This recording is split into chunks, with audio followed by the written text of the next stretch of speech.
Everyone, it is so good to see so many of you here. And just give me a little hello wave on Zoom. I know it's a little bit weird, but it's nice to know that people are there, and it is really, really lovely. And my wife always says the most precious thing that you can give someone is your time. And you've decided to give your time for us tonight, and we're really grateful. We're grateful that so many of you come to an event called Engage in Your Communities. That gives us all hope. So it's really, really brilliant to see you. Thank you so much. So I hope you're sitting comfortably. I hope you're maybe watching with, if you're watching with someone you like, you know, not someone you want to poke in the ribs or something like that. I can see a few pokings going on already. But I really hope that you enjoy this evening, and it's a real blessing to you. My name is Patrick Regan. I'm the CEO and co-founder of Kinsuki Hope, and we'll explain a bit about that a little bit later.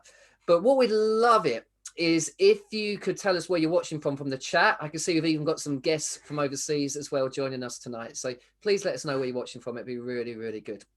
And as we go throughout the evening, what we would love it also is if you could pop any questions that you have for our panelists in the chat as well. And in about a couple of minutes, all the questions will go to my colleague at Kinsuki Hope, Lynette, who's going to try and gather as many of them up, look at common themes, and we're going to put them to Les and to Deborah as well. So please be honest, and also, you know, be aware that actually not everyone's going to see the question, so you can be as honest as you want to be, and it'll be a really, really engaging evening. So I'm going to introduce, these people are both my friends, and I've known them for such a long time.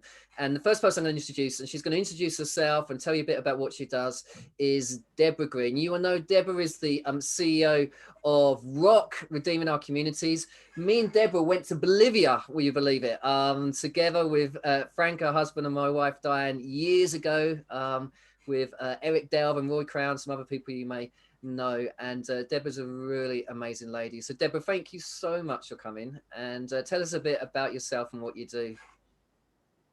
Oh, thanks so much for having me. It's great to see everybody. Yeah, actually it took us about 32 hours to get to Bolivia. It's definitely the longest trip, but we got to know one another really well on that trip. I am the founding director of a charity called ROC, R-O-C, Redeeming Our Communities. We shorten it to ROC, and we are a community engagement charity. So I'm excited about the title of tonight's conference, Engaging Communities. Really passionate about being engaged with communities. ROC is 17 years old, so I've been around for a while. And before we had ROC, we had the precursor to ROC really was 7 years of united prayer across all the denominations and streams across Greater Manchester, which is where I'm from. You can probably tell by my accent. Written a book called City Changing Prayer with my husband Frank, written another book called Mountain Moving Prayer. So I'm really excited about prayer. And I think prayer is the powerful first step that we do in engaging communities. I was on the leadership team of a large church in Manchester called Ivy Church, which we still attend. I am married to Frank. We've got 4 grown-up children, 7 grandchildren. And yeah, that's just a little bit about me. ROC is survived this pandemic. We've really even grown. We've seen some exciting things happen. We've had to change things around a little bit, which I'm sure we're going to be talking about tonight. But I just love your charity, Patrick, Kinsuki Hope, and love to be on the same platform as Les Isaac, who I don't think we've been on the same platform before. So I'm just so excited about this evening. Brilliant. Thank you so much, Deborah. That's absolutely amazing. We're really, really grateful to have you. And we'll be finding out a lot more about ROC and what they do and how we can engage in it as well. So I'm going to introduce you to the Reverend Les Isaac. And now, Les, if you have any complaints about any of my speaking, Les is responsible because he mentored me many, many years ago when I was living in Peckham, where God lives. And I'm very, very grateful. Les has been a very close friend and support to me for many, many years. So Les, thank you for being here. Tell us a bit about yourself and what you're doing. Well, my name's Les Isaac, and it's really great as well. And when Patrick spoke to me about this evening, I thought, great stuff, because him and Diane, passionate about them, engaging our communities and passionate. I'm the CEO for an organization called Ascension Trust. And I recognize over the years that we're more known by governments and police and Home Office and authorities, but then a lot of people out there don't know much about Ascension Trust.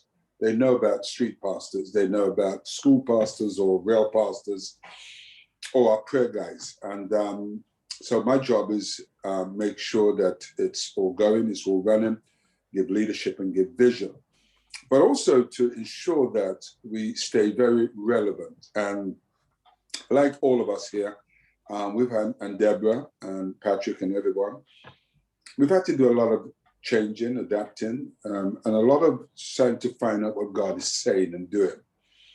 And I think for me, part of my work as a CEO, but I'm also a minister. And I haven't been a minister of a local church for over 25 years, but I do more pastoral work. People phone up. And it's been a tough 12, 13 months, because we've had doctors and hospitals phoning up. Could you take a funeral for a doctor who died of COVID? Yesterday, I was in Leeds, first time on a train for over 14 months. And, to go and see a young man, 36, lying there, dying with cancer. I spoke to his mother on Friday, last week, Saturday, and she said to me, I said, look, let me just try and find some space in my diary, so I'll be up in 2 weeks' time. She said, he'll be gone by then. So I said, okay, I'll be up by Tuesday, Wednesday, the latest. And so that's part of my job. I love people, I love communities, and I love the church. The church, I'm really excited about being part of the Church of Jesus. And I'm excited when I see the church engaging with people, real issues. And so I'll be just talking a little bit about that, and I'll be listening to your questions, because we're living in a time where people need to be relevant and real. Thank you, Patrick. Brilliant. Thanks, Les. It's really good. And, a lot of people probably heard Les speak at various conferences, and the biggest compliment I can pay him actually is when I was in a youth worker years and years ago now. I'm very old now, but I remember I met this kid who was wearing a bulletproof vest to school, and his teacher said to me, he could be dead by next week. And I, at the time, I thought, they must be exaggerating. And I went and found out a little bit about this kid's home life and the situation that it was in. And I rang up Les, and whenever I ring up Les, he's like, Patrick, I'm in a meeting, and I'll ring you back. And he always does. And I explained the situation, and then the next day, Les met up with this kid. And I felt that was actually beautiful, because he's a guy that speaks to thousands at conferences and that, but he was willing to go around and see a kid who didn't even know, just because this strange white guy asked him to. And actually what happened to that young boy is, in the end, the violence was so bad, and he got stabbed through the neck at 3:30 in the afternoon by another kid in the school 7 weeks later. And Les and I and some of the other youth workers involved, we were involved in that situation, and he went to live in Jamaica in the end. And one of the things that me and Les have done together is travel to Jamaica, to Trenchtown, to do gang intervention work. And then even in Jamaica, like, Les was phoning him and phoning his family to find out how he was doing. So I just think that speaks volumes about his character and integrity. A lot of people ask me, what on earth does Kinsuki Hope mean? It took me about 6 months to learn how to say it properly. Kinsuki Hope is a Japanese word that means golden joinery. So if you get a bowl, here's my Kinsugi bowl, and you break it, I don't know if you can see that. I've mended that with super glue. I've tried to hide the cracks. I've tried to pretend that it's not broken.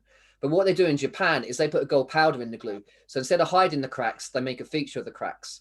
Arguably, the object becomes more beautiful for being broken. It certainly becomes more unique. I am a firm believer that beauty comes from brokenness sometimes. And I was reflecting just recently, that even in Jesus' resurrected body, he had scars.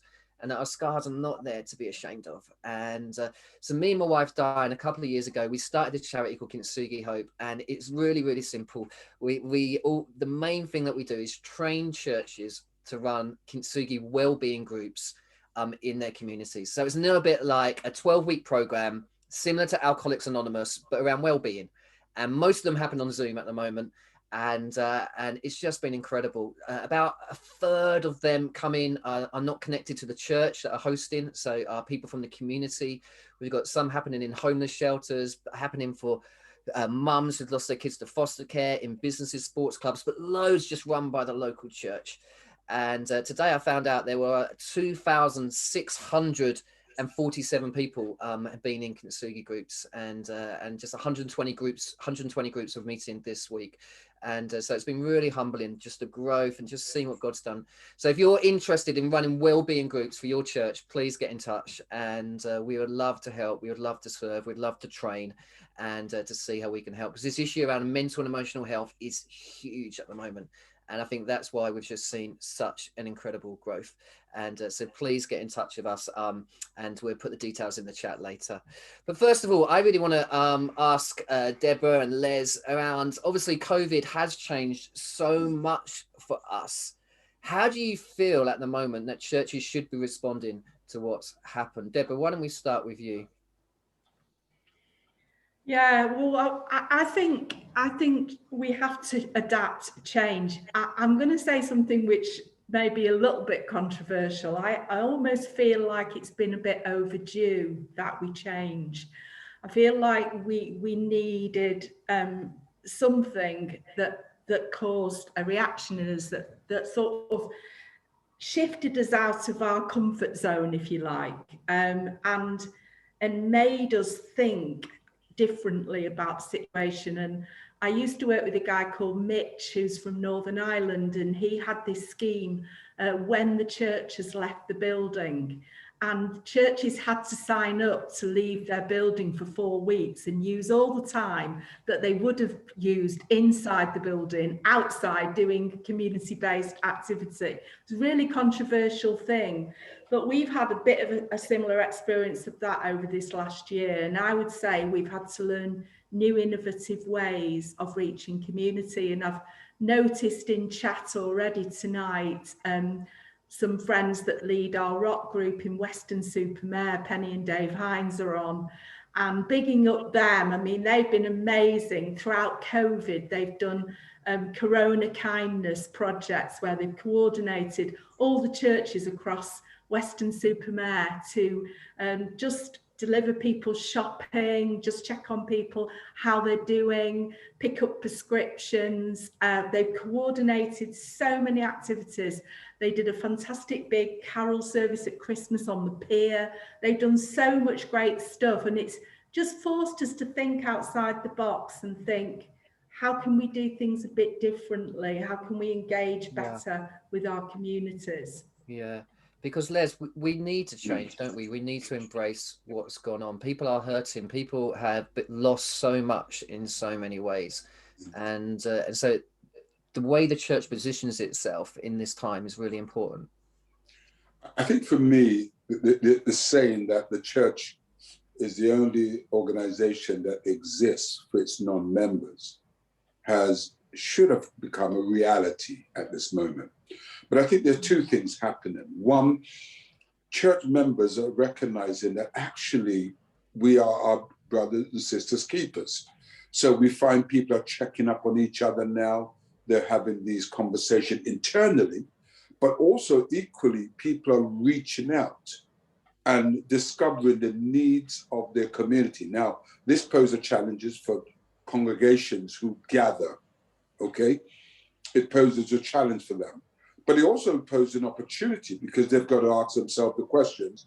Our buildings are there, but are we connected? Are we a community to those people? What do we have in common with them? So there's been a lot of sort of heart searching, mind searching, and praying about how are we relevant to these people that we're living in. So it has challenged the church to change, but also, I believe it says to the church, well, actually, for what purpose are we here for? Are we here just for 1 hour on a Sunday morning or 5 hours if we're Pentecostals or whatever? You know, are we here for the community or are we here just for ourselves? Right. And so I think for me, some very heart-searching questions. And we've been praying for church leaders. We've really been praying because a lot of church leaders are under enormous pressure. Enormous pressure. A lot of church leaders have been burnt out. And I've been challenging congregations to look after your minister, look after your leader, because when you do that, he or she will be able to think creatively, to think in a very practical way, to engage the church with, not only with itself, but also with the community. So changes has happened and it's happening. Yeah. And so I want to get really practical in terms of bring Deborah back in as well for both of you, in terms of people watching this and going, you know what, I've got a heart to engage in my community, but practically, what does that look like? And I know really, Deborah, that is the heart of what you do, isn't it? You help churches engage with a whole range of community engagement strategies. Yeah, well, I'm going to say prayer is the first step. We haven't seen much happen in Rock without prayer, but I'm going to say as well that we can't find out what's happening in the communities, what the communities need, without forming a relationship with the community, without getting into conversation. And that's why we run these conversation events. We've done over 200 of them. We did one in Weston-super-Mare, which kind of started that whole chain reaction, and I love just going to people and saying, tell me what you're struggling with, tell me what's the top 3 things on your list. And I'm talking about chief executives, chief constables, police and crime commissioners, through to people that work in the local grocery store. What are you struggling with right now? What would you like the third sector, which is the church, which is us, which is charities, to do? And we can't do it all, but by that conversation, we're starting to find out what the community needs. And then we're able to address some of those things. And sometimes those things just dovetail in with the vision of the church, and that's fantastic when that happens. But sometimes it pushes us out to do something incredibly different. Just to give you one example, we've got a project in Blackpool, which is a garden transformation. It started in Blackpool, garden transformation project. So they do the before and after of people's overgrown gardens, trim it all down. The person who lives in the house might be an elderly, vulnerable person, or someone who can't fix the garden, can have a better view out the window. But the other thing is that the volunteers who've been long-term unemployed and now learn a new skill, and 8 out of 10 of those have got paid employment. So I just absolutely love that project. And it's just practical, like you said, Patrick. Let's do practical things. Yeah. And in some ways, Les, street pastors, I mean, that is always been your heart, is to get out there and to get alongside people and to care for them at really vulnerable times. And I think Deborah's absolutely right. And I just want to reinforce the whole notion of praying, because one thing I say to the street pastors, and I say to church leaders as I do things with them, is that God is not looking for activities. He's looking for receptivity. We need to understand, what is God saying? What is the heartbeat of the community? So I would say that we need churches, local Christian organizations, needs to say, hey, am I praying with my colleagues, with my brothers and sisters? Are we meeting and are we praying together? Are we waiting on God together, using that old expression? The second thing, one of the things I did when I first came into the ministry over 40 years ago was I took time to walk around the area. Just walk around the area. That's what I did. Friday nights I'd walk, pubs, Saturday afternoon, Saturday night, Sunday afternoon, and just meet people. And I would encourage people, get out there, just get out and meet people. My dry cleaner guy, I was talking to him, how are you? The shoe guy, the pharmacist, everyone. My wife says, listen, Les, everyone's your friend. I said, they are. I get my clothes, I get my stuff done free of charge at that dry cleaners, because he says, I respect what you're doing, mate, and I'm offering to pray for him. So build relationships with people, get to know people. And, 2 things happen when you get to know people. One, you get to understand where they're at. but two, you get to be able to share with them your Christian faith. Well, I'm a Christian. How can I pray for you? And, you know, I've just told the church about you guys in Indonesia, and we're coming over to help. And I think that the more we get to know people, the more we engage people, yes, Deborah's right, the chief constable, chief executive, but we've got to just make it come all the way down, cascade all the way down. So at every level, we're engaging with people so that we're not doing activities. We're receptive to God, and we're really scratching the people where they itch. That's key. Yeah, it's true.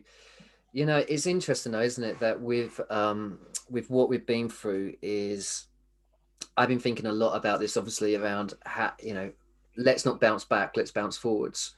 And there's a lot of people going, you know, the economy, will it bounce back? Will the church bounce back? Will anyone come back? Will education bounce back? And I'm like, what does it mean to bounce forwards? And I guess that if you define culture as the way we do things around here, and is just so, and Ezra's is and I love the church. I want to serve the church. You know, I am part of the church, and so I want to you know, be really clear on that. But if we define culture as the way we do things around here, is there something around our culture, particularly within in Christendom, that actually we think we need to start thinking a little bit differently here? I've been thinking about that a lot as well. I don't fully understand what that looks like, but you know, where we got that scripture which talks about the church, the preaching and the teaching is for the equipping of the saints for works of service. I think there's something around that. But what I've been feeling is that we are limiting our talent to within the four walls of the church, and especially around Sunday services. Sunday services, like Les alluded to this before, the gathering is so important to us as Christians, and I love it. I have to say, I've really missed it, and I absolutely love it. But the being scattered piece, and what do we do when we've been equipped to go out there? I think we've been very limited in the use of our talents, and we need to regain our confidence. When you think of the church that was at the forefront of things like health, the launch of the National Health Service, but prior to that, it was the church. The church was responsible for education, and all of these things then became institutionalized, and we started to wonder what we were doing. And I think the menu that we offer to Christians is too small. It's like you can have fish and chips or pie and chips, and that's all there is on the menu. Whereas things that are great about things like street pastors that have led the way actually in this nation, teaching us how to do social action. What you're doing, Patrick, what we're doing as Rock Mentoring and the other projects that we run, and others, CAP and others, is putting other things on the menu so that Christians can use their talents and skills, but maybe not just on the rotas within a Sunday service, as well as the rotas, we do other things through the week. Yeah, absolutely. So, and I really think, the Ephesians 4:11, you know, the apostolic ministries and gifted, which are key. And I think one of the things over the years I've seen that has been highlighted is that you've got an incredible amount of talented people within the church, incredible amount. And yet the task of leadership is to empower and to equip people to actually go and do things. And I think there is something about the church, you know, that I love, and that congregation, that gathering that I love, really allowing its members to say, well, God's given me this gift and I'm going to use it, because when they use it and they go out and use it, they tend to bring back people within the fellowship. And so I'm saying to street pastors, listen, think about your ministry. You go on the street. God doesn't want us just to go there because he wants us to mop up sick and vomit. God actually wants us to minister to people so that they could get to know Jesus, who gives life abundantly. Because it's interesting, when you get out there, people are fascinated. The church, first of all, they say, we're not I'm surprised to see you out there. Secondly, they're saying, what are you doing out there? And thirdly, they're asking, you don't believe that stuff, do you? All of those things are open questions that create space to say, well, actually, I'm here because God loves this world. I'm here because God's concerned about you, not only your safety, but your spiritual being and your mental state. And thirdly, I'm here because here is the truth about Jesus. No distorted business. Here is the actual truth about Jesus. And I think the more we empower people to talk to people, to have relationship with people, and to be where people are at, that incarnational ministry, is the more the church will find it flourishes, and it's the more the people understand that Jesus loves people passionately. Absolutely. Yeah. Thank you for that, Les. That's fantastic. And, you know, one of the things that we've noticed during the pandemic is has been the effect on young people and university students. And if you read up some of the reports that have come out, there's particularly the 18 to 24-year-olds, there's been some really desperate things happening. And I know that in Kinsuki Hope, we've been contacted by universities where there's been completed suicides within the university, that people's mental health has been really difficult. Domestic violence, there's been huge issues around that as well. And so to break up this evening, and we're going to go back to questions, don't worry, we thought it would be really interesting just to go a little bit deeper into, in terms of our young people, in terms of our student age group, what can we do to support them? What can we do to help them? But I didn't want to talk about it myself because, you know, I'm getting on a bit. We wanted to hear from some of the young people ourselves. So I'm just going to show you a short video clip and then introduce a young person to really talk about how his generation are feeling. Please continue to put the questions in the chat as well. We've got some great questions coming through for our discussion, but check out the video. It's currently 8 a.m. The weather outside is cold, dark, grey and miserable, which is a reflection of my mood today, to be honest. I have no other plans today, and it's going to be just like every other day, a day spent alone. I feel so rough today, but I have this like assignment, and I'm already struggling.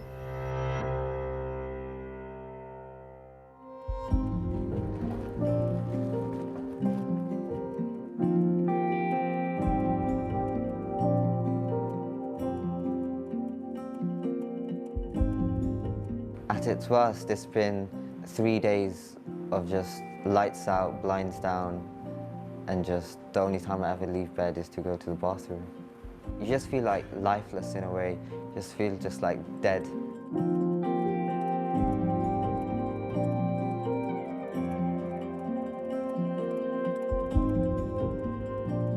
Welcome to my crib. I never thought I'd do a freshers alone in my bedroom, having to just isolate completely.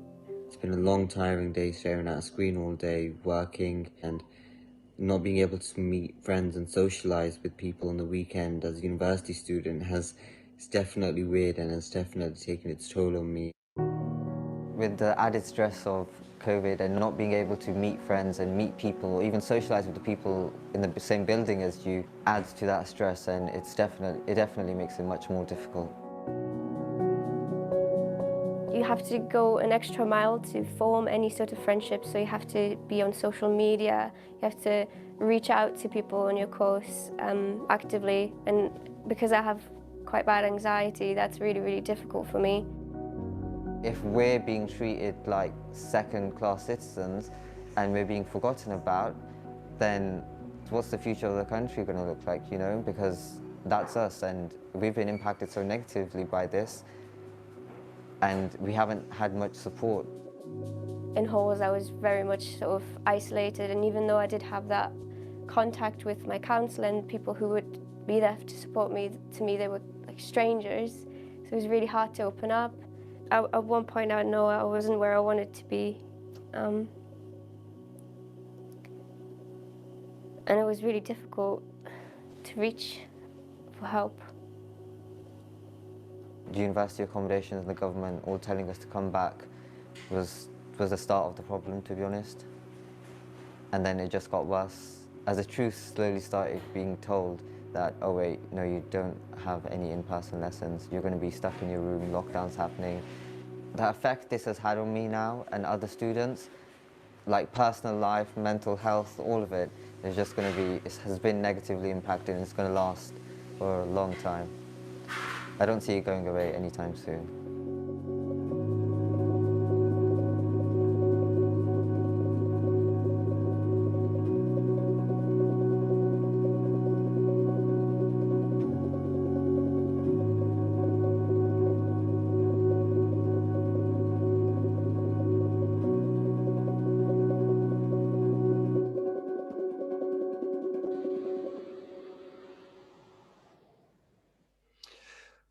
Wow, so quite a powerful report there around some of the needs around young people and students. And just before we go back to Les and Deborah, I want to introduce you to Joel Harris. Joel Harris is Kinsuki Hope's youth and student worker, and he does an amazing job at developing resources for young people. He's just managed to get himself a haircut. I don't know if you can see that. That's very nice, Joel. Do you want to turn around and just show? I've just managed. I think Patrick's still waiting, or it's a rough haircut. It's one of the two. I can't figure out. That's good. So Joel, obviously tell us a little bit from a young person's perspective. What are the challenges that, Les and Deb will talk about trying to understand where people are at? What do you see some of the challenges are for young people and students, particularly at the moment? Yeah, sure. So you saw some of the challenges in the video, and probably one of the main challenges we're seeing is poor mental health. I've got a few stats here just to explain a bit more about the intensity of what's going on. So for young people, Teens in Crisis did some research about people that in their area they're looking after, and they said this: the intensity of suicidal thoughts and their likelihood to act used to be 4 out of 10. It's now 8 out of 10. And also on this, the Prince's Trust did some research and said 1 in 4 16 to 25-year-olds said they felt they're unable to cope with life in the pandemic. And finally, 16 to 25-year-olds, once again, were twice as likely to be hit with lockdown loneliness than people over the age of 60.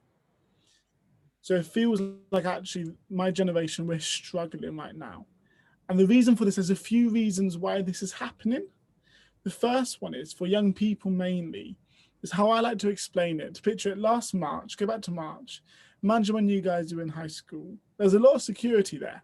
You knew for the next 5 years what you were doing, where you're going, what you're happening every day. There's a very strong routine.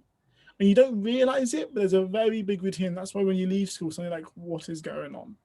And because of that, in a week, the whole routine left. It was like the ground beneath their feet was taken away from them. Yeah. And now, as the ground goes back, the ground's really shaky. It's not that stable anymore. Teenagers are going through exams, not sure if this is their exams or if they're not getting exams. The stress of all that is magnified. They're actually feeling a lack of hope for the future. They're like, what's the point? We're probably going to go into a recession. I won't be able to get a job. There won't be anything. I don't need to work. So they feel a lack of future there. And with students as well, they're struggling a lot. Really from the loss and the grief of expectation. In the media, university is painted out to be the best years of your life. You're going to find your best friends. It's going to be great. And actually for them, their university experience has been stuck in their own, in a small room, 24/7, eating, sleeping and working in the same place. What we all know isn't great for your mental health. So that's really right now what's happening with young people.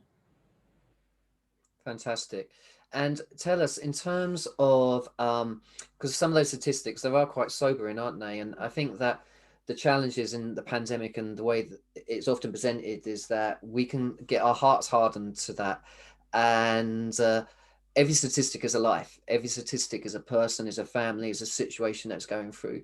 And so people listening to this going, how do we respond? And what would you say to them? I think first we need to listen. We really need to listen to young people. We can't expect to know what they think or what they feel or what's going on. We need to be there and listen. We need to engage with them. Yeah. Actually, for young people right now, they don't feel listened to. Uni students feel like they've they're not being listened to. They feel like they've been left out in all the help and all the support. Yeah.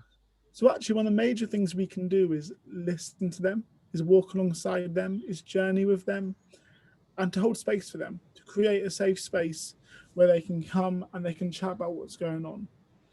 With young people, we don't need to raise awareness of mental health anymore. We've raised awareness and young people know what's going on. They've been brought up in the generation of social media. We get mental health. But what sometimes we struggle about is talking about it, but also even more is knowing how do we look after it. So we need to have a more rise in teaching ways and tips and tricks to look after your mental health more than raising awareness about it. Yeah, and that's what you're all about, isn't it? In terms of your role here at Kinsugi, you're trying to create safe and supportive spaces for people, particularly young people and students. Just tell us briefly a bit about that. Yeah, of course. So we've created 6-week wellbeing groups for youth and then for students. There are 2 different ones. In youth, they're run in schools and youth groups, and they're run in universities for students. And the aim is to create a safe space, about 1.5 hours to 2 hours, once a week for 6 weeks. And we go through 6 different topics. And through those topics, people learn tips on how to look after their well-being. Actually, there's a deeper vulnerability there. You're vulnerable, relationships are grown, friendships are grown. One research was come out recently about our generation, my generation, is that we're one of the loneliest generations. We haven't got good friendships. What these groups do is create deep friendships because it's 6 weeks of going, hey, let's chat about what's going on and let's help each other. So that's really what we're trying to create, a place for young people to come and to learn about their mental health. And we would love for you guys to join us. If you are a youth worker, if you are a student worker, if you know a youth worker, or if you know anyone connected in this field, please tell them about us. Please get in contact with us, because really, my generation needs you. My generation needs you to stand up and help us. So please get in contact and help us not go through the same cycle again of everyone struggling with poor mental health. That's brilliant, Joel. And I'm sure Joel will put his details in the chat if anyone wants to get in touch with him. Joel, just really briefly, one of the things I've noticed with youth workers, I used to do a bit of youth work myself, and is a lot of youth workers are saying, I feel like a failure because my young people are actually not engaging on Zoom. And all the things I'm trying don't seem to be working. And I feel like at the moment, I just feel like there's so many youth workers out there that are feeling really crushed and really broken. What could you say to them? Yeah. First thing is, you're not a failure. You aren't a failure at all. Actually, the reason we can feel like a failure, and I know I feel like it as well sometimes, is because we compare our youth work now to what it was 1.5 years ago. And it doesn't make sense. It's like comparing how fast you run with a broken leg and without a broken leg. They're going to be different because the situation is different. Yeah. So I think for youth workers now, it's understanding going, hey, giving yourself a break, going, actually, we're in a pandemic. This is not going to be the same as it used to be. And just being mindful of that. So the 2 things you can do, and the only things you can do, is love your young people, but more importantly, love yourself. With the oxygen mask, you can't put on someone else's oxygen mask when a plane's going down if you haven't got your own one on.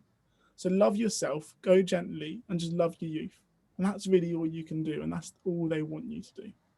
That's brilliant, Joel. Thank you so much for joining us tonight. And do get in touch with Joel. He does do an amazing job, really, in really difficult circumstances. So really appreciate you. I'm going to bring Les and Deborah back. And we've got lots of questions. And we're just going to go through them for the next 20 minutes or so.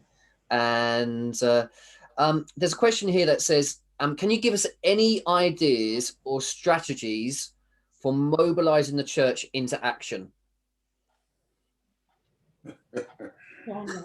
That was good laughter. So there you go. I'm laughing because Jesus has been trying to do that for the last 2,000 years. Now, I think it's important for us to remember that our fellowship that we're part of, our congregation, are largely made up of people who actually want to do something. But one of the biggest challenge for people is to feel trained and empowered to do it, to be equipped. And Deborah alluded to that.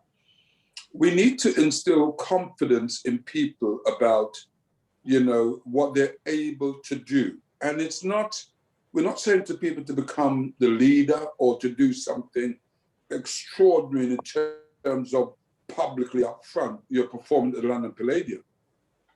We're saying to people, look, you've got skills, so we need to highlight that. You've got abilities, you've got years of experience. And we need to say, this is how you could use it. And we need to help them, get beside them to do that. So it is about training them, empowering them, give them the confidence that they could be assured that they are able to do something that will be of great worth and significance for the kingdom, for themselves, and for those individuals that they're helping. And I think once we get over that, incredible. I've seen a lot of street pastors. You know, one woman I was speaking to, she was 80 something. And she said, I've just discovered my ministry in the church. And I'm saying, flipping heck, 80 something, you just discovered. What has the church been doing? There's a lot of people out there who want to do something. And it's the responsibility of every leadership team, whether it's the diaconate or the PCC or leadership team, to see them, identify them, empower them, and release them. Yeah, I think I totally. I'm just going to say, I've noticed a lot of in chat, Patrick. There's a lot coming up in chat. Yeah. People are quite moved by what Joel said, and Joel saying we need, our generation need you. And there's a lot coming up in chat about youth clubs, which obviously statutory authorities have cut youth work across the country, and it's now the church to rise up. And I just want to agree with Les, two of our best youth workers at one of our projects were 82 and 85, but they didn't think they could do it, and it's just empowering people. Yeah, it's true. I feel like, though, one of the challenges we've had in terms of recruiting people to run Kinsuki wellbeing groups is people often feel very nervous, very inadequate. And it's really interesting at the moment. One of the things I'm really passionate about, you know, is that verse in Chronicles. It says the men of Issachar understood the times and knew what Israel should do. And I was reading a colleague of mine, a lovely colleague of mine called Jane, was in a staff meeting. We were talking about this report that's come out that's talking about this word languishing, which is basically saying that if mental health is on a spectrum, one end is depression, you're very, very ill, and the other one is you're flourishing, is actually where people are at the moment, is they feel like they're a little bit in the middle, and they've used this word languishing. They feel drained, they feel worthless, and I just read this little bit. It says this: it's the void between depression and flourishing, the absence of well-being. You don't have the symptoms of mental illness, but you don't have the picture of mental health either. You're not functioning at full capacity. Languishing dulls your motivation, disrupts your ability to focus, and triples the odds that you'll cut back on work. It appears to be more common than major depression, and in some ways can be a bigger risk factor for people for mental illness.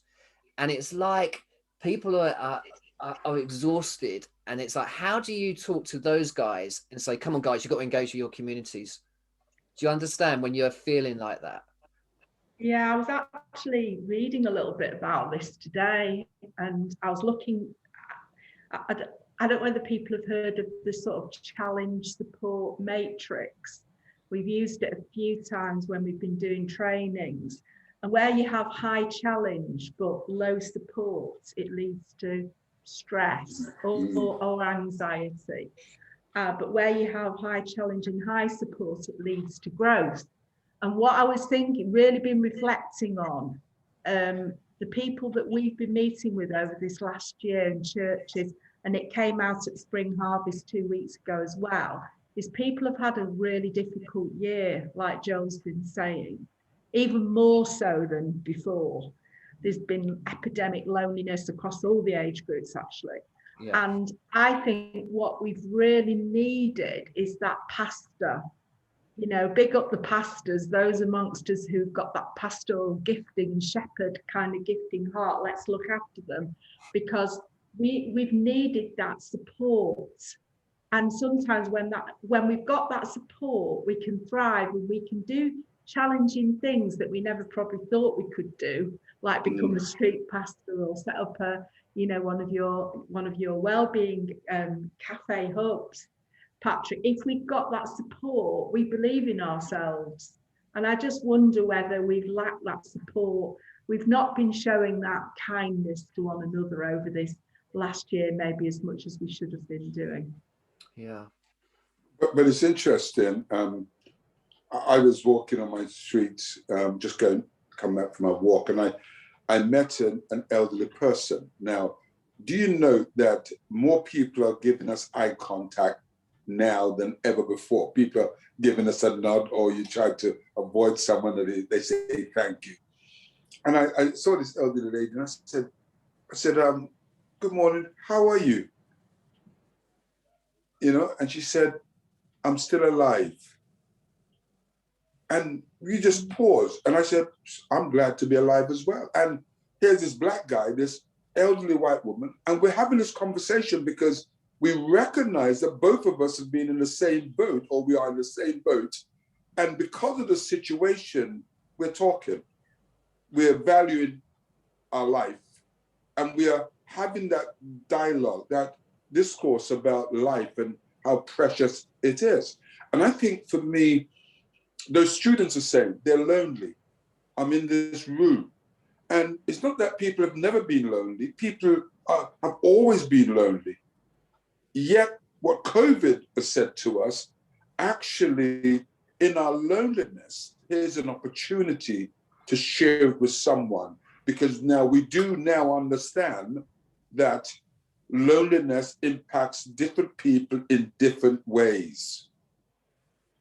Even the CEOs having some mental health issues with the decisions. And so what we really need is people who say, Lord, I really appreciate this salvation that I have, this relationship. And this is where the Christian, the church, goes back to the fundamentals of the Bible, where Jesus says, number one, my peace I give unto you. Number two, where he says, I will never leave you nor forsake you. We hold on, we draw on those, and we ask the Lord, you've given it to me now, help me, because our faith is not just for me and for us, it's for everybody. Yeah. And this is the time where we should be empowering people to say, come on, you've got something of great substance. This is the time now you should flourish in using it. So for me, yeah, lots of things are happening, but I think this is one of the greatest opportunity for the church in this country for nearly a century. I honestly feel this.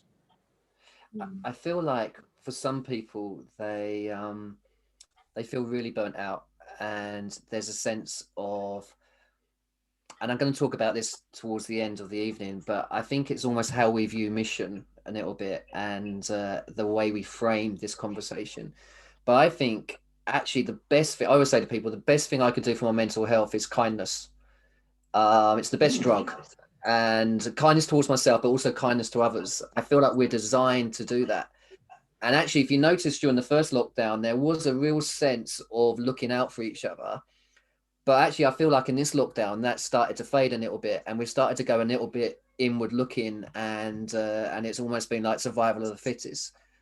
But actually, kindness does change the world, and kindness isn't that sort of wimpy thing. Sometimes it's got that sort of very that image to it, hasn't it?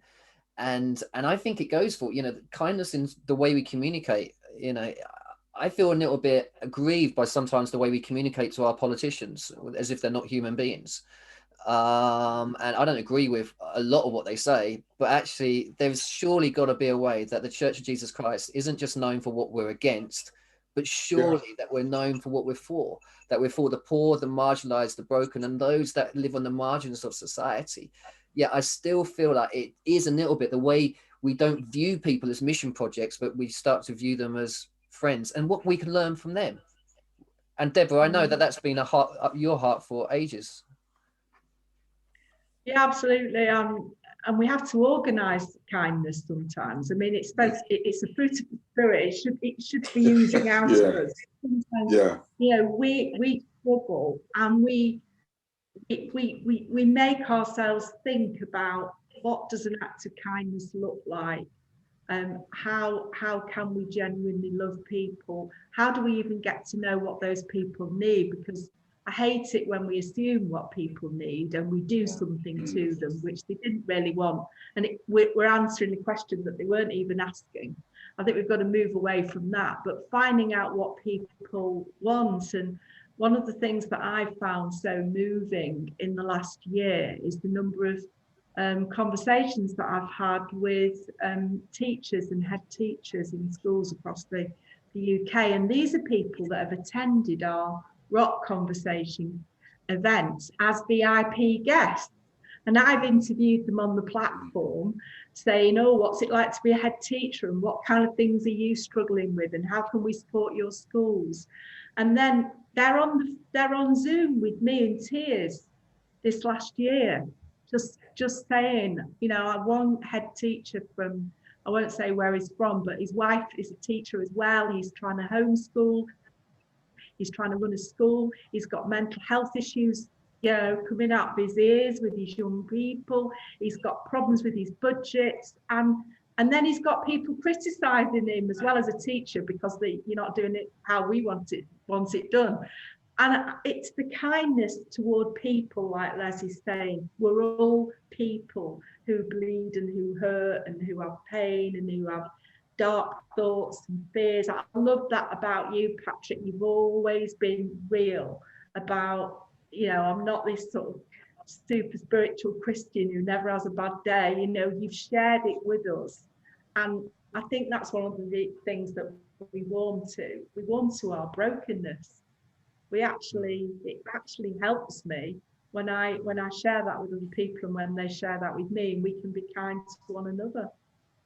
Yeah, that's fantastic. Thanks for sharing that. And I guess along the similar lines is there was just a comment here in the chat in terms of needing to provide opportunity for people in the LGBT and Muslim communities. And Les, I know that Street Pastors has actually done lots in terms of engagement in those areas, hasn't it? I remember some of the stories that you've been telling me in the past. Yeah, and I think, you know, I often remind the church that we should be so compassionate with people. You know, I often tell people, listen, I'm not going to agree with everything people do or say, but one thing the Bible teaches me is to love people. And on numerous occasions, you meet people and people feel the church don't love them. And I say, well, actually, I must agree, some people will say that they don't love you, but always remember this, Jesus loves you. And, you know, when, even throughout this year, two things, I've been meeting people who work with people with mental health. And I'll come back to people with gender issues and gender challenges. And one of the things that we do, we try to encourage people to volunteer with us. And we encourage people who've got mental health issues, who've had crisis. And we had a young girl, she, you know, went to top university, worked in the city, high flyer, but she, you know, she just, you know, had a major crisis. And she came and, you know, she's with us. And one of the things we have done, and I've seen over the years, I could recognize when someone's going through a crisis, you know, and I said to her, have you taken your tablets? She said, no. And I said, well, you need to phone your crisis manager. And this young lady just went totally off. And she said some things to me, and I said, that's okay. And we just visited her and recognized that we are called to really love people, care for people in these difficult, challenging moments. And, you know, you think of folks, I've been dealing with people with disability, and you think of people who feel rejected because of their sexuality. And I'm saying to folks, listen, guys, people need to be loved. Some of the best compliment I've had as a Christian have been people who have said, well, I'm transvestite, I'm gay, I'm this. I was in one of the biggest gay nightclub one night patrolling just in London. People know it just over Vauxhall Bridge. And I was just there, and a guy says, have you come to look for the lost shepherd, the lost sheep, he said. And I just thought, wow, that's a great statement. And I said, mate, I brought my searchlight with me. I'm looking for it, you know? And we just started to laugh. And, you know, we got talking, and you know, I knew he came from the church. It was obvious that he came from the church. But, you know, at the end of the night, he said, thank you for coming. And thank you just for being here. And I think for me, we've got to recognize if there was a moment in time in our nation where we, not to judge, but to love, is now. And the more we love, the more we listen to people, the more we try to, you know, embrace people for their humanity. I think we were fine. I think this nation, it was Roger Sutton was talking to him sometime about building this nation, or, you know, the nation coming back. What does it look like? And I think part of it, because not just the economy, it's relationships. It's, you know, people well-being, it's people's thoughts and people's experiences. How this is an opportunity for us to really get out there as a church and say, come on, we're going to help you. That's brilliant. Because we're representing Jesus. Yeah, thanks so much, Les. That's so true. That's so brilliant. I'm going to try and draw some of your thoughts to. I'm going to try and wrap them up and make some comments on them in a minute. But Deborah, if people want to get involved in rock, just really practically, and you mentioned obviously the books that you've written, and people can get those online, no doubt. But how do they get involved? What can they do? Yeah, well, come on onto our website or rock.uk.com, or email us. All the information's on the website. And I was mentioning to you before, we've got this big rock conversation event in Reading next Wednesday, which we're really excited about. It's going to be online. It's a virtual conversation, but we've got 200 people booked in already for that. And we're launching our new No More Knives music video next week as well, which is aimed at young people about the whole issue of carrying knives. You know, 62 serious knife and weapon crime actions just in Reading alone, 590 across Thames Valley area, which is where we're working at the moment. And we've got to see those kinds of things change if we want to if we want to really save the kind of communities. So yeah, come to the Reading site, come to the Reading event next Wednesday, or just email us from our website, and we'd love to engage with you. If you want a rock conversation in your area, we'd love to come down. Thanks, Deborah. Fantastic. I really recommend rock. And Les, I sort of feel like the role of street pastors as lockdown starts to ease is going to be more important than ever, actually. Because I feel like everyone's going to go at different paces, and I've heard a lot of young people go, as soon as it's over, I'm getting drunk every single night, and others are very scared about coming out of their home, you know. Yeah. But so in terms of people engaging with street pastors, how can they do that?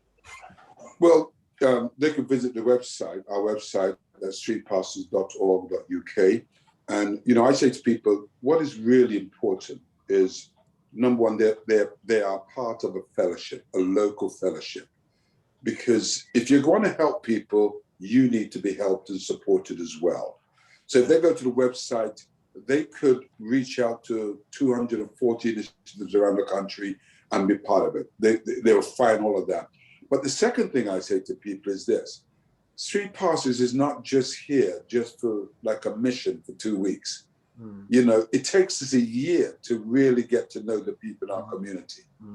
And the people need to know that we will be around in 10 years' time. Yeah. And so I'm encouraging people that we need to be faithful and consistent in serving our community. And yeah, they're not doing the nights from 10 p.m. to 4 a.m. They're doing, some of them are doing late mornings, early afternoon, early evenings. But as you know, as things open up, and we pray that it does open up, it will change, and they are looking to morph and to change to meet the needs. That's what's happening there. That's brilliant. Thanks ever so much, guys. And just before I try and say a few thoughts to somehow sum up what these two amazing people have been communicating, just a couple of things I really wanted to let you guys know about. Myself and Joel, we're going to be doing an event on Monday night for students, and this is aimed at students It's really to talk into the area of resilience, and what does that look like? And so no doubt Joe will put the information there in the chat. But if you know any students at the moment, please get them to come along, and we're really going to try and minister and help students at this time. The second thing I wanted to mention is, you may know in Kinsuki Hope, we often do this like big all singing, all dancing tour, which we absolutely love because we love meeting people. And we normally got, we had Joe Hogg from Iona and stuff. And this year we just felt like actually it probably wasn't the most appropriate thing to do given all the stuff that's go on. So what we've decided to do is strip it right back and just do like a chat show, just questions, discussion, stories, hopefully some inspirational stuff. People are going to text in questions. It's going to be really small and intimate. Obviously all the venues we're going to are going to be socially distanced, but it'll be brilliant for people of faith, brilliant for people of no faith. And you're the first people to see these dates, and we know it's not everywhere. We will do a bigger events in November, and but we just wanted to do something that was just very conversational, I guess, just very, very stripped back, just sitting down talking, and so that's going to be really good. And then lastly, just want to let you know, every Monday night at 9:30. I wrote this book called Bouncing Forwards, which I know some of you, I can see a lot of our Kintsugi leaders here. A lot of you came to the book launch, which I'm so grateful for. And again, you can get this from the Kintsugi website if you want to. But what we wanted to do is interview people on the topics of that never get spoken about, I think, a lot in Christian circles. And so with TBN, we did a TV show looking at things like spiritual abuse, eating disorders, racism, looking at forgiveness. Last week, Ray and Vi Donovan talked about the fact that they forgave the person that killed their son. I mean, these interviews are just incredible. And so I'm just going to show you a 30-second clip, and then I'm going to try and sum up some of the thoughts that we've had tonight. So check this out. How does anyone ever get through this? We found this so traumatic and so difficult. This is not right. This is not how the church should be. There was no way to fix it. There were no flowery words to put over it to make me suddenly feel better. Where is this God of love? Suddenly there was peace in all of this chaos. God can shine light through brokenness. Sometimes you have to step into the storm and get into the eye of the storm and actually think, wow, I can survive in this.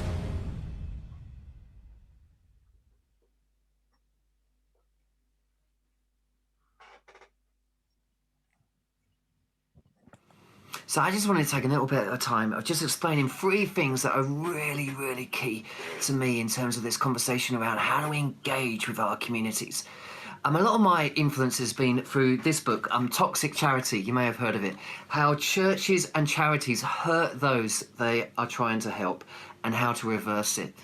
And basically the premise of this book is charity that isn't based on long-term relationship building has the potential to do more harm than good.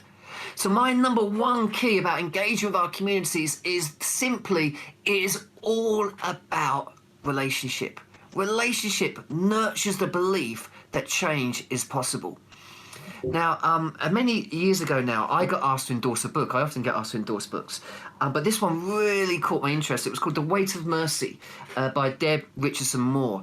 It was about this journalist who gave up her job to become a pastor in South Carolina. But she didn't want to be a pastor of a conventional church. She wanted the church to be full of homeless people, the working poor, and actually the white middle class as well. She wanted, can we get all these people together? I was fascinated by her story. So I said, you know what, I will definitely endorse your book. I'll write a few words on the back. But could I come and see what you're doing? Because it is amazing. It's hard work for, it's not like the perfect church or anything. It is hard work. But she invited me over. And I was so moved because on a Sunday morning, there were 300 people there. And 25% were homeless, as in sleeping on the streets. 25% were working poor. And 50% were white middle class. And I was like, how did you get this church so mixed? I've never seen anywhere like it around the world. And really, their whole emphasis on we put people first. It's all about relationship. There is no them and us. It's just about us. We need each other to work out our faith, whatever class, whatever background, whatever race that you come from. They told me this story about a lady that was involved in prostitution for 30 years. And what she did is she went around all the churches telling her story, and churches gave her money. For 30 years, these 17 churches that she went round supported her drug habit. And when they started talking to each other and realising that this person had been around all of them, they actually told the police, and she got put in prison. And but she was there, and she was doing all right now. And she started to realise that, you know, she has the potential that with the right support, she can make courageous choices. Sometimes, if we're not careful, we make the problem worse. A simple illustration is Haiti. Do you remember when it had its earthquake? And with all the best intentions in the world, we sent Haiti so many clothes and blankets that we nearly put Haiti's clothing business out of business, because we didn't understand how to work in long-term relationship development. We are really good at crisis relief, and crisis relief has its place. When the pandemic hit, we were all rushing around doing our thing. But now we've got to ask the question, how do we build long-term relationships in our community? Lupton says this: we have been evaluating our charity by the rewards we receive through service rather than the benefits received by the served. How do we build long-term relationships in our communities? So many years we've treated mission just as a 2-week thing that we do. You know, again, one of the staggering statistics in the book is in short-term missions. And, you know, I've done short-term missions, and I think actually they have their place when they're built on long-term development. And I never try and go anywhere once. So Ghana's a place that I love. I've been there 10 times and worked with communities there on educational projects, and it's been good. But, you know, a staggering statistic is a university conducted a study that found that 1.6 million US church members took mission trips in 2005 for about 8 days. In average, this cost £2.4 billion. And like I'm saying, I just think we need to think, how can I benefit and grow relationships in our community? So I went back to this church. They had an art therapy room, and they opened it about 4 afternoons a week. The homeless used to come in, and they used to paint and tell people about their story. On a Sunday morning, they always had one piece of art that was chosen, and someone would describe why they painted it the way they did. They ran 12 AA courses a week. They, instead of employing worship leaders like we would, they employed social workers. So on a Tuesday, basically, everyone came to the church, and they worked out how they can support people in the right way that hopefully was going to bring long-term change. When I got up to preach on the Sunday morning, I spoke on the widow's mite, and I spoke about, you know, what God really requires from us is our heart. That he requires us to give our best. It's not about perfection. It's about the condition of our hearts. And I talked about the widow's mite. And I did that little illustration that all of you would have seen, you know, when you get like, well, there's a £10 note, and you screw it up and you go, who wants the £10 note? Everyone's got their hands in the air, and then you screw it up some more, you stamp on it, you put it on the stage, who wants it now? Everyone's still got their hands on their air. Well, why do you want this? The reason you want it, right, is because even though it's been crushed, even though it's been ripped, maybe it looks dirty, it still hasn't lost its value. It's still worth 10 quid or $10. And that's what God does. He says, whatever you've been through, you are worth so much. At the end of my talk, I got a standing ovation. I've never had a standing ovation in my life. And I found it really moving that a bunch of homeless guys, addicts, prostitutes, they never heard of me, they didn't know who I was, they didn't care, did that. And I think it was something around how they honour people, actually, but also something about human dignity. How can we find the image of God in people? What does that look like? So at the end, we did communion. And it was one of those communion services where everyone came and they knelt down. And I had the honour of serving communion that morning. They asked me to. And I never forget, I went up to this one guy. He was a university lecturer. I gave him the cup of Christ. The person kneeling down to him was a homeless addict who was on one of the AA things that they were going through at the church. Another person was working in business. The person next to them was a woman involved in prostitution. And I just looked at that and went, you know what, at the foot of the cross, we're all equal. And so I say that story that I believe that how can we build relationship? We have so much to learn from one another. You know, we actually prefer to call our Kinsugi 12 weeks a program rather than a course, because a course sounds like we're the experts, right? But actually inviting people to a 12-week program, and it's like, since like we have so much to learn from you as you have to me. You know, some of the people in my Kinsugi program are 12 weeks. I learned so much for single mums who have just coped under the enormous pressure. People that struggle with anxiety, but still, despite some of the anxiety they feel, they've still made the most courageous choices. And I felt like, hey, I'm meant to be the assistant leader here to give, but I learned so much. Because everyone has a unique story. There's a brilliant quote here from Peter Block. It says this: to continue as a community, to focus on the needs and the deficiencies of the most vulnerable isn't an act of hospitality. It substitutes labelling for welcoming. It's isolating in that they become a special category of people defined by what they cannot do. This isolates the most vulnerable. Despite our care for them, we don't welcome them in our midst. We service them. They become objects. This may be why it's easier to raise money for suffering in distant places, or celebrate the history of slavery's end, than it is to raise money for our neighbours on the margins who live 6 blocks away. Their proximity stands in the way of our compassion. Jesus' approach in Luke 14 is fascinating.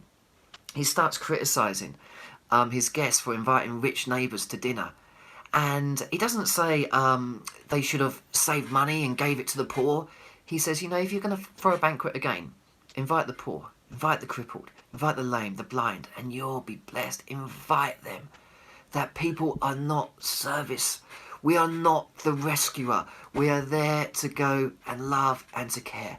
So let's get practical. You know, Kinsuki Hope leaders, other leaders. How do we do this? Well, you know what? When you engage with people in your community, they're the people that you're engaging. You're engaging community by doing that. So, parents at the school's gate, your street. You know, after the pandemic, we all suddenly got into WhatsApp groups.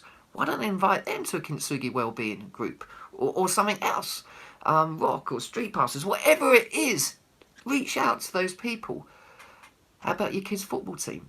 How about local clubs? How about actually get in contact with your doctors and find out about social prescribing, or find out your social prescribers in the area? Social prescribers link to amazing community initiatives that are providing love, community and support. The local gym. We invest in our physical well-being. Why don't suggest to some people at the gym that's investing in their physical well-being, maybe they want to invest in their mental and emotional well-being as well. You know what? There are people, there are contacts, there are relationships everywhere.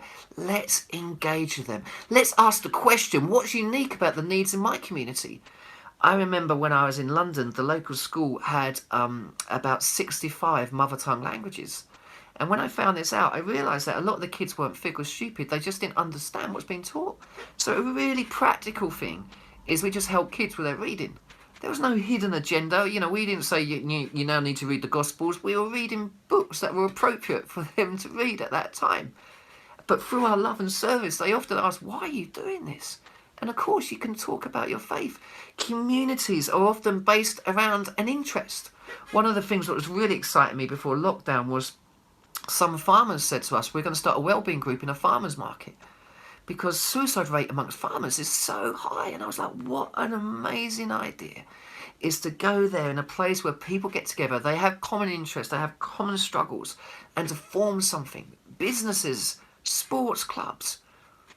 We have a Kinsugi group that was started for mums who kids have been taken away to foster care.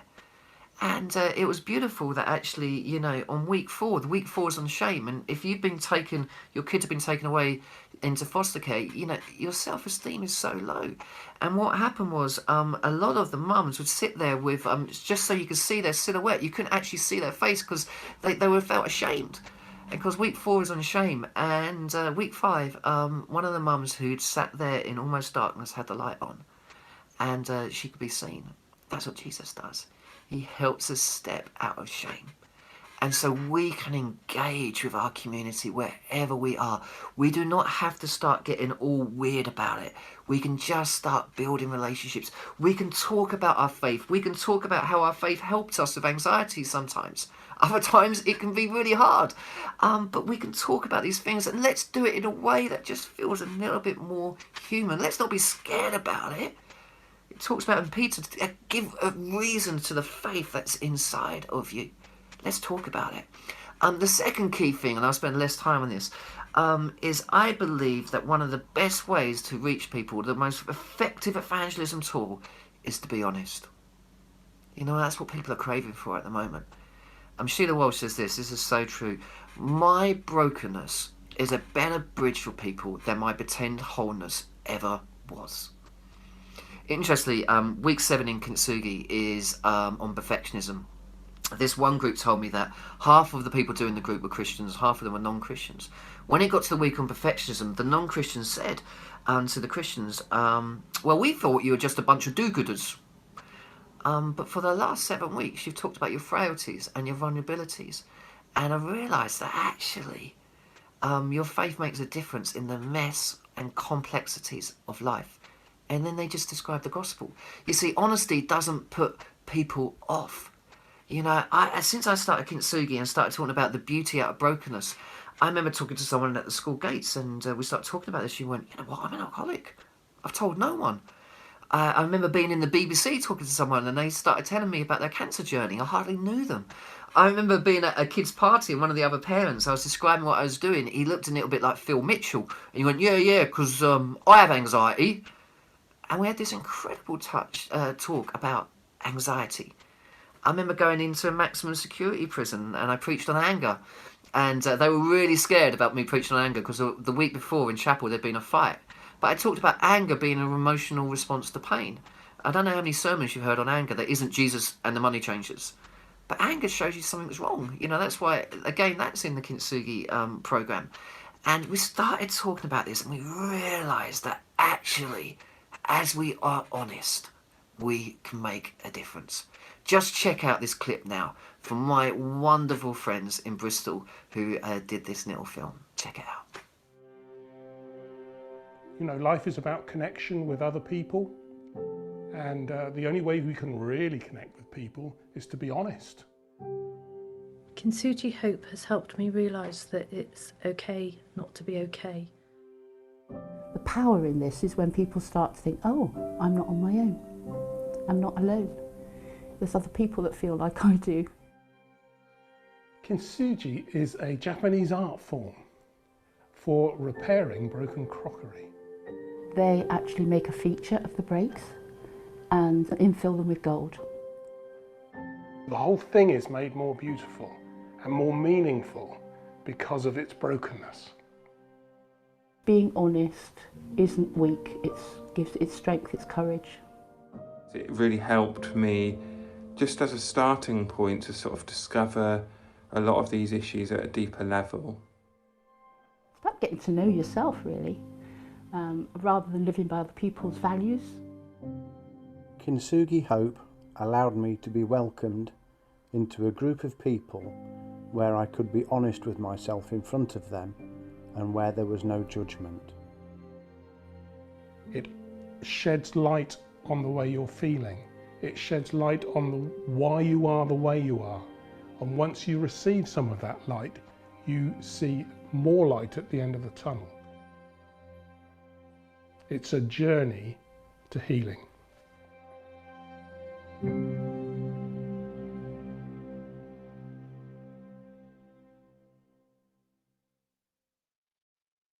One thing what people talk to me about when engaging in communities is they feel like I'm not fixed enough.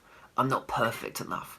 I need to get my own life sorted out first. And don't get me wrong, there's sometimes wisdom in asking people whether you should volunteer for stuff. But what I've discovered is that actually it's not about being perfect. It's about giving God our best. It's about the attitude of our heart. You know, God said to Gideon, go in the strength that you have. And I think that is so important. In Kinsuki Hope, we're just about to do some research on a mental health friendly church, because we want the church to grapple with, what does it mean to lament? What does it mean to be honest? What does it mean to be an inclusive community? And we feel that it's so important. What does it mean to have these conversations that we need to have post-pandemic of grief and courage and doubt? How do we be honest? Because honesty breeds more honesty. Some people say to me, how do you cope surrounding yourself with such pain? And I've said, I've just come to realise that I am not the rescuer. Jesus is. I cannot fix. My job is to love. My job is to be real and honest. And like in 2 Corinthians, talk about my treasure in jars of clay. My clay, that my pots that is broken, so God's love can get through. The last thing is hope. You know, you may have heard me say that that the people that survived concentration camps and POW camps were not the optimists. The optimists died really, really quickly. We'll be out by Christmas. We'll be out by Easter. They died. The people that survived the concentration camp were people that accepted the situation around them, adapted to it, but never lost hope. They're the people that got through. You know, Proverbs 13 verse 12 says, hope deferred makes the heart sick. You know, we will have scars. Think about it. Jesus' resurrected body had scars. There'll be scars in heaven.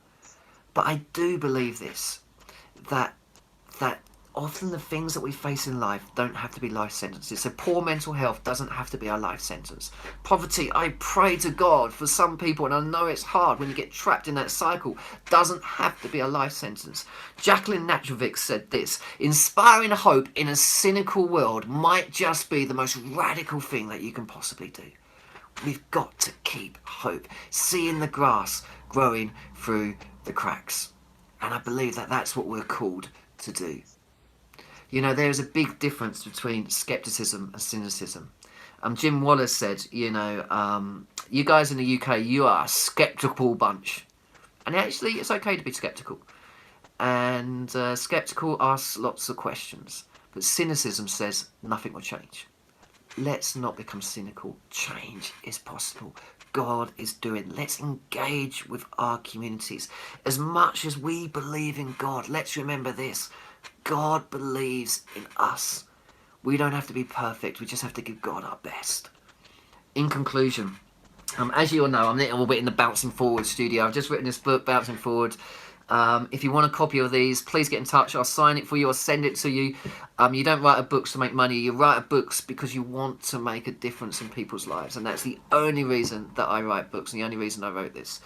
It's about resilience, courage and change. And there's a chapter here on trauma called Going Back to Go Forwards. It's a really tough chapter to write because trauma is something that's affected everyone at the moment. It's this year, the last couple of years, they've been so traumatic with so many people. Loss of love, loss of life, loss of jobs, loss of homes. And, you know, the famous psychologist says that trauma is stored in your body. It's not in your mind. You know, it's really hard to process trauma. In fact, trauma can rewire your brain. You constantly feel unsafe on a high alert. You notice that people are hypersensitive at the moment. And then some people ask, where's God? Where's God in the trauma? I got some amazing quotes in here from N.T. Wright that talks about how traumatic the cross was and how sometimes we've made it less traumatic than it actually was. But there was this quote in here from Rowan Williams which really got to me. It talked about holiness. And I guess traditionally I'd seen holiness as being separate, coming away, being pure and clean. And yet he talks about holiness as involvement. And he says these words, and I'll finish with this quote. The New Testament makes it clear in a number of passages that the crucifixion is in one sense surely the most holy thing, the holiest event that ever happened. And it's found outside the conventional holy places and a long way from conventional holy people. It's an execution machine on a rubbish dump outside the city wall. Holiness in the New Testament is a matter of Jesus going right into the middle of the mess and the suffering nature. For him, being holy is being absolutely involved, not absolutely separated. Being holy is about being absolutely involved. So let's engage with our communities. Let's find those relationships. Let's be committed to the long haul. Let's get out of the four walls of the church. Let's get away from our screens and try and engage with people. And it'll be hard sometimes. You know, my friend Deborah Richardson Moore says, you know where love comes in? I think it's this: showing up day after day or week after week, putting one foot in front of the other and slogging it out. I want to encourage you. Let's engage our communities and let's find those relationships, and let's be committed to walking alongside people, just as Jesus walked on the Emmaus Road. Let's walk alongside those people, showing and communicating the love and compassion of Jesus Christ, not to fix, but to love. Well, all that's left for me really now is to say thank you. Thank you for spending your time with us. And a massive thank you to Les Isaac and Deborah Green.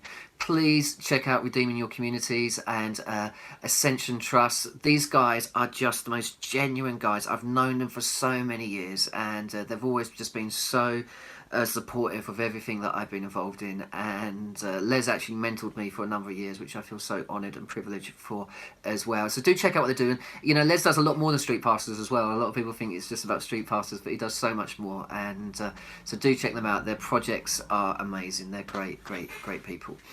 If you want to give to this evening, and there's absolutely no pressure, it's a free event, but if you've been moved and you think, actually, yeah, I'd like to sow into this, then you can text K-HOPE to 785. That's K-HOPE to 785, and that would just be a one-off donation of £10. But there's no pressure. But if you know, it's tough for charities at the moment, isn't it? But no pressure.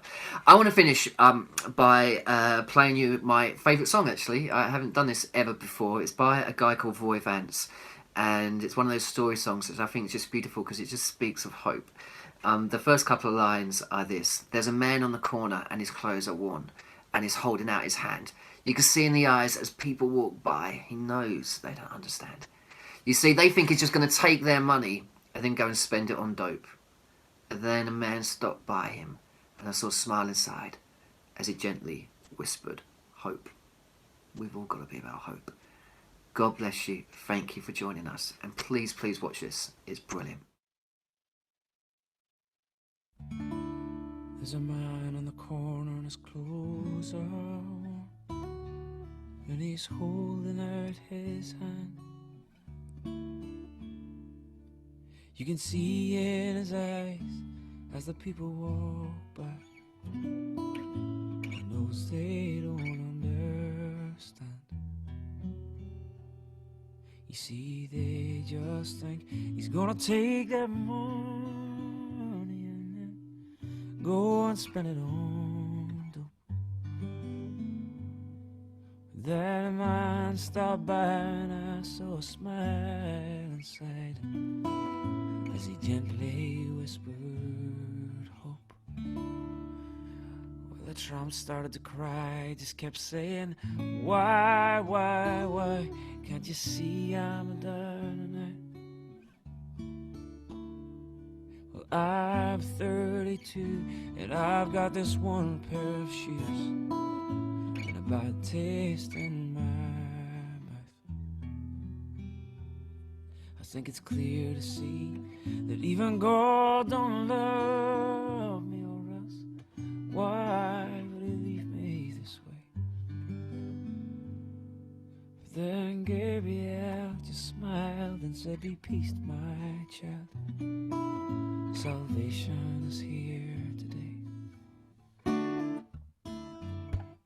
He got up to his feet and he sang hallelujah.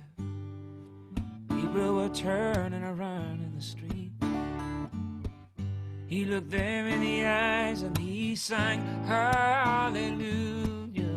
There's someone here you gotta meet, someone you just gotta meet. When the vagabond turned round without a sign, Gabriel just smiled and disappeared. And when he looked to the crowd, they were laughing out loud, but he could not see them for tears. when his vision came round, there was a young girl on the ground, and he knew she was fine it hard to cope. You know she never was a fighter until he lay beside her and gently whispered hope. They got up to their feet and they sang hallelujah. People in the street, they were turning around. They looked them in the eyes and they sang hallelujah. There's someone here we have found. They sang hallelujah, hallelujah, hallelujah, hallelujah. Every knee will bow and every tongue confess, I'm the voice of one crying in the wilderness, crying hallelujah, hallelujah.